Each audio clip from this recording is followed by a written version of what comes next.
The Rampardos line is a very special case among the so-called fossil Pokémon in that it doesn't seem to display a secondary typing unlike all the other revived Pokémon.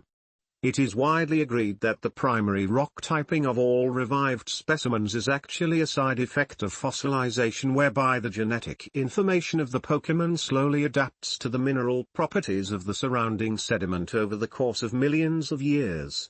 Rampardos, however, might have already been rather rock-like during its lifetime, preventing a significant typing change during fossilization and thus resulting in its unique monotyping. Rampardos' claim to fame is its massively thickened skull roof, forming a prominent dome that is used in typical rock-type fashion as a blunt weapon.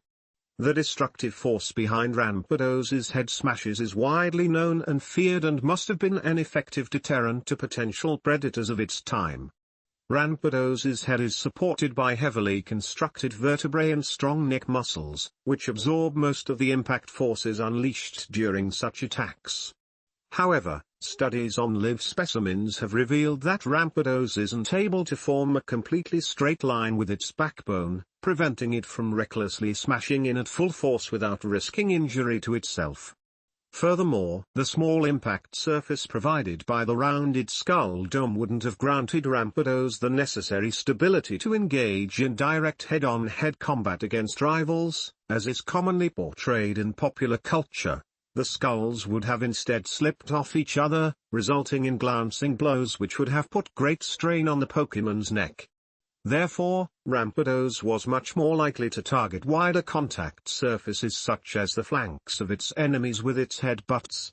We can conclude from this that the rounded and strikingly colored dome wasn't dedicated solely to combat but was also used for display purposes alongside the prominent hornlets and the enlarged canines in the lower jaw, all of which are noticeably less distinct features in the juvenile form Cranidos. Against popular belief, the species was primarily herbivorous, as evidenced by the rows of small teeth covered by developed cheeks, allowing for at least rudimentary chewing.